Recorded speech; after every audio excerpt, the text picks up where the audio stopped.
Wiltshire-based music club Superstrings have invited folk supergroup Bellowhead to collaborate with them on an extraordinary project. They'll create a brand new work to be performed next March as part of the 2012 Cultural Olympiad.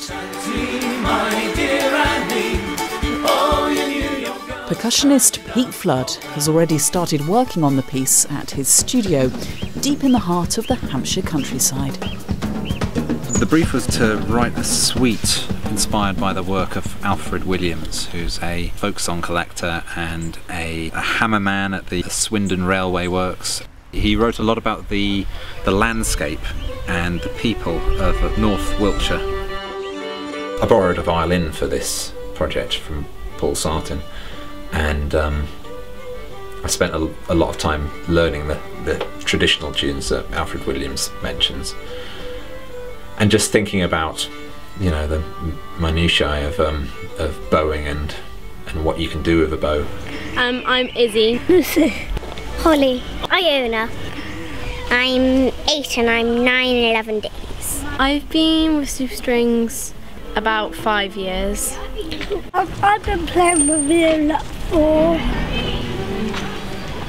8 years. 8 years? 6 years. I can't remember.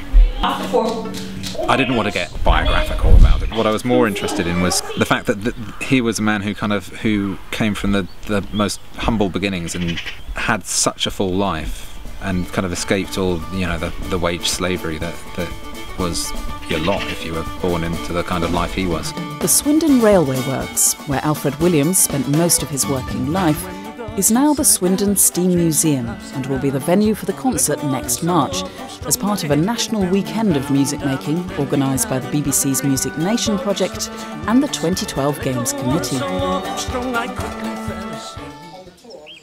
The village of Market Lavington. Pete has come to hear the children's progress for the first time. Right, we're going to go through L. I believe you've worked up to L. Obviously, being a huge fan of Bellowhead, it's absolutely brilliant that they're coming to work with our children here in Wiltshire. We're so lucky that they've agreed to take part in this project, and all the children are hugely excited.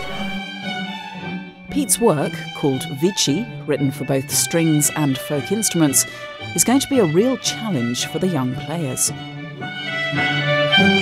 Oh yeah, that was great! Well done. So how did it feel today then, Pete? Felt brilliant. It was great. Were you surprised that the kids got it quite quickly? Because 5/4 rhythms and things, it's quite complicated. Absolutely, yeah. It. I thought it was going to take a lot longer. Well, for the past few weeks, yeah, we've been doing this piece in our weekly orchestra. It's different because I don't really play folk music and my family doesn't really listen to it, but I'm enjoying it. Like, it's hard sometimes, but it's good. I really enjoy it. I think it's got a really good beat. I'd say the main challenge with this piece is the timing of it, that it's in 5/4, so it's quite hard to keep in time, and then all the big long rests which you have to count, as I'm not very rhythmic. Folk specialists Rob Harbron and Miranda Rutter are also tutoring the children.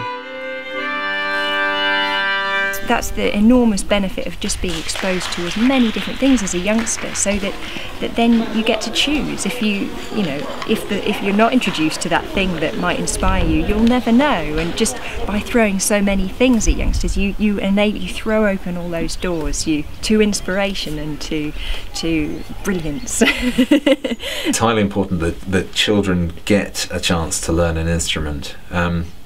Not because we need to feed our orchestras and boost their ranks. It's actually important for the sake of the children, no matter what they turn out to be. Music's just a hugely beneficial activity to take part in. It does things to your brain, very good things to your brain. Also, you know, the social side of things.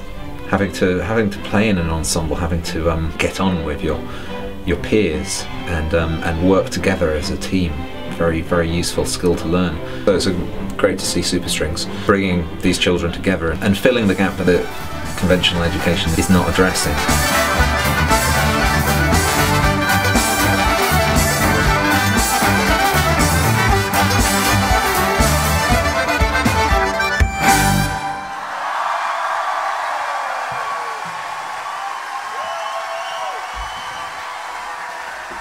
Thank you very much indeed.